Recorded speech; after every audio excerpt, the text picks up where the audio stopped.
So Emma's up next. Emma Hurd in the house. Hey, Emma, how are you? Good, how are you? How much fun has this basketball been for you over the past couple of years?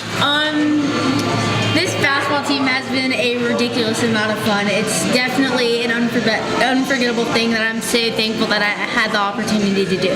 Kind of like Ava, did you get any things you collected along the way, like those T-shirts? And if I'm at one of these away games, I might find something laying around, even like these programs, the programs and stuff like that, maybe even a cup or something crazy. I have a few collectibles that I've had over the years. Like there was a game where I took a pretty hard fall, and this was a while back, and there was a penny over there in the corner of the gym. And after the game, and I went and I picked it up, and now it's tied on my bedpost. I would keep that. Anytime I find a penny in a parking lot, always if it's just one penny, that's the whole day. Going to make that whole day for you. Yeah. 67 wins. How do you? They use this word sometimes. Sometimes I forget this word, but how do you process all that? 67-0 over a couple of years. How do you process and take all that in?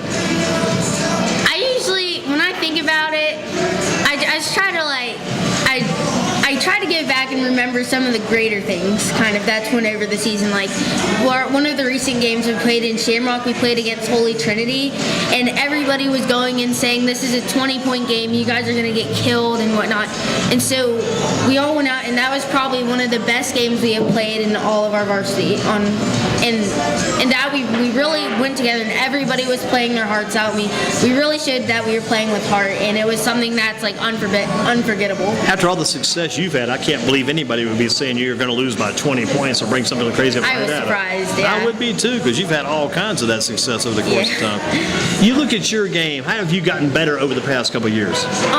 Well, I give some of the credit to Coach Schott, because she's really taught me how to really calm down, and she's gotten my outside shot better, and then with her and my dad also coaching, he's really calmed me down in the post and really taught me how to really use my post moves a lot better. Well, you got to get that post move down, because you get that ball in the post, you can't hold it and think about what you're going to do. You got to get it moving pretty quickly, because otherwise the entire team just converges on that post player in a hurry. Quick decision-making process in there, right? Sir. And you said that's gotten better for you over the past couple of years. How many? I'm not going to ask too many players this, but how many points would you score in a given game? Would you score maybe 6 or maybe 8 or 4? I averaged around 8 or 10, but then there were games where I had really big spikes, like 17 or 26. So you would score 26 in a game then? Yes. Wow. Was that off the patented Hurd hook shot, or maybe off the patented shot off the glass by the Hurd family? It was a little variety of everything, like a little up and unders and some hooks. So you had enough room to get that up and under, even down in that post spot down there. What did you think of that ACC tournament game today? You checked that out today? I loved it. Yeah, we originally were supposed to sit in a box, and so we had gotten the opportunity to go sit on right in front of the floor. And obviously, I honestly wanted to go sit on the floor and really watch what the girls were doing, and really take notes on how they kept their composure and what was going on in a college game. So I went and sat on the floor, and I really it really gave you the feeling that the players had while they were on the floor. Did you? This is maybe out of the thought process, but did you get to meet the players? Your girls get to talk to anybody?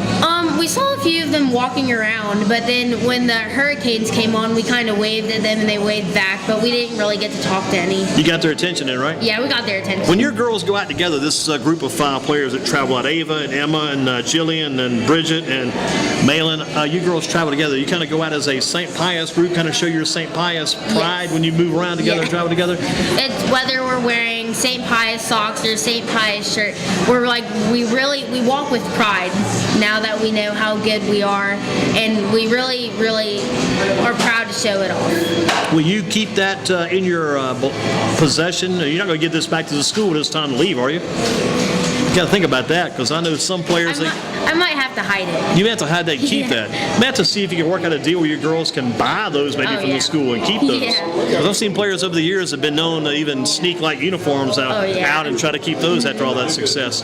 What are you going to do now? You're going next to Paige, right? Yes. Start to think about the game plan. Are you thinking about that already? Heading over that way next year? From what I've seen from Paige, I know they might need a little bit help on the inside and stuff, and I really want to give my post presence if I get to play there. and I really want to be the diverse player that some teams might need and stuff, and that's really my goal. So maybe get over to Paige, and maybe before, I think she might be a senior, Vivian Polite may be a senior, but maybe get over, rub some elbows with Vivian before she leaves out. Maybe get that Vivian Polite rub there. Did you get to watch the Paige team play any at all this year? I've gotten to a few games, and they are really good with Campbell Cargo and Paris Key, but unfortunately Paris is a senior, and I won't have the chance to get to play with her. You will not get the chance to stop her defensively in any of those pages. Yeah. She's moving on, so she's not going to get the chance to let you come in and maybe slow her down a little bit then. But this team is going to be moving pretty good. All these girls, your team. Yes. Talk about what some of your teammates mean to you. This 5 group here. Ava, what's Ava meant over the past couple of years? She has been someone who's really stepped in and really been the person to help me, and she's been the one to pull me to the side and say, "You got this, just calm down." And she's really been someone who's really pushed me forward because she knows how good I can be. And what about your sister Jillian? Do you have a driveway at home? Yes. Do you have a basketball goal? Yes. Talk about the outdoor activities. To me, outdoor basketball is fun. You got to get out that drive. You got to get out there and play. If you go watch a game on TV, say you're watching a men's game or even a women's game on television, I mean, the first thing you want to do is say games halftime or over, you and your sister out there probably playing against each other. Yes, but unfortunately our rim is broken because You went up and jammed and broke that rim. I know you had to. You tore that rim down. Now our rim is bent forward, but we're still out there really working on our ball handling and really trying to get better. So you practice how many days a week, you think? I have practice for AAU around 2 days, and then I'll go and train with another coach maybe 2 other days. So maybe 4 out of 7 days I'll be in the gym and really putting in some hard work, but then other days I'm in the driveway. So your dad knows that game pretty well too, right? Yes. How did he get all of his basketball knowledge? I think from really when my older sister, when she was younger, he went to a lot of her games and really learned, and he really watched and was really able to get his basketball IQ just from watching other games and learning from my sister. And that was the Burdick young lady, right? Yes. Man, she's a good ball player, right? Yeah. That's another girl, I guess. But she had the post presence too, right? She had a good post presence when she was in high school. And she again was with the Butler Bulldogs down in Charlotte, or down around Matthews Butler near Charlotte. Yeah. Did you get to watch any of her games? When I was younger, and her games were extremely exciting, but some of them majority of them were blowouts. So it's it was fun. I still remember her coach. Her coach was such a dynamo too, and I think she coached so well. I think she had to leave the school, go to another school to coach after that. But I remember a guy here in town, this guy Wayne Butler, who's like a local basketball guru. He always told me that I taught that Burdick girl all those inside moves she had. I never really believed Mr. Butler when he came up with those stories, but he kind of felt. I guess everybody felt like they gave her a little bit of that game ability she had. What about your sister, Miss Burdick? As she came back maybe next year or this year, would she see a different player when she took a look at Emma Herb and said, "Man, this kid's growing up. This kid's coming along pretty well now"? I think she would see a different player because when I was younger, I was always the one in practice messing around and throwing balls and stuff. But now that I really want to go to college and play D1 basketball, I want to be the one in practice who's, "Come on, guys, we got to pick it up. This is a game. Play every minute like it's your last. Really be the person to push everyone." Kind of goes with our theme of our show here, basketball and focus. You found your basketball focus. Yeah. And you're very serious about your game now. Yes. But you found a way too. I can just tell by that look on your face. You found a way to be serious about the game, but still have fun with the game. Yes. It's hard driven, but you still got to enjoy it, right? And have a good time with it. What were your? We talked with Ava about those pregame routines. Did you have any of those same? Everybody did that. A lot of the same routines. Yes. Did you have your own routines and stuff before the game? Before the game, I would always have my headphones on because I really want to buckle down and be serious. And then when everybody goes, one of our other teammates, Cami Cook, I'll go and pat her on the head before every game.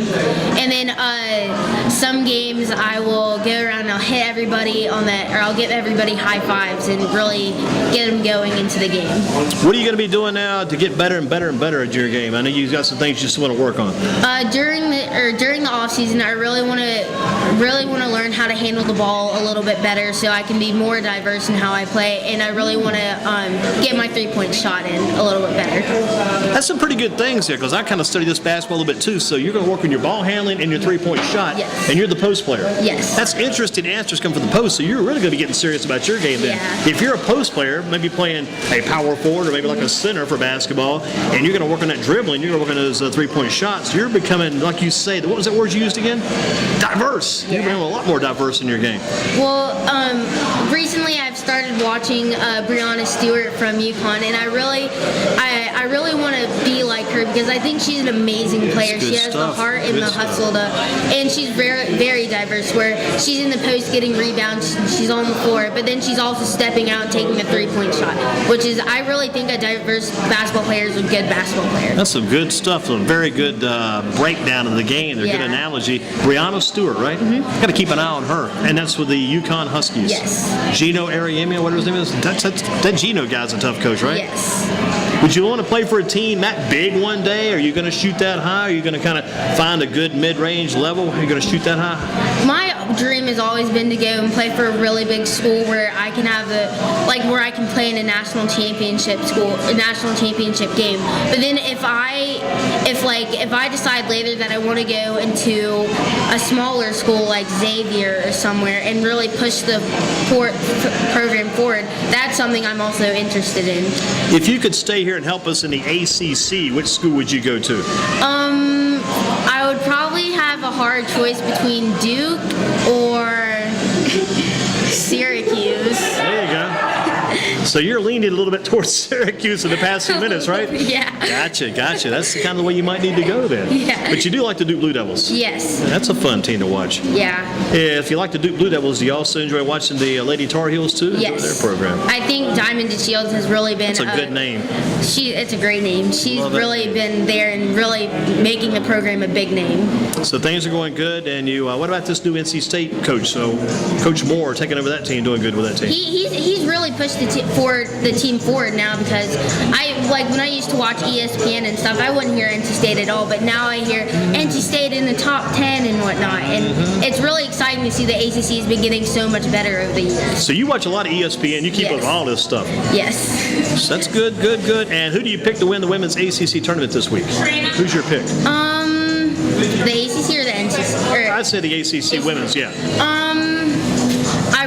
I really see Duke winning it, but then I also want to have like an upset and see like maybe Florida State go all the way or like Syracuse go all the way. Here's a good school for you out of the back of my head here. This Wake Forest program, I think they're like 15-15, kind of a growing team. That wouldn't be a bad team to get connected with one day. I've seen them play before, and they have a lot of potential. And I think it would be a good choice to go there because also they have really great academics there, and I think that would be somewhere where it's a school I could really stand out in. Let's let you stand out, and then we'll let Jillian step in. How about that? Thank you so much. Excellent job. We'll see her at UConn, Duke, Syracuse.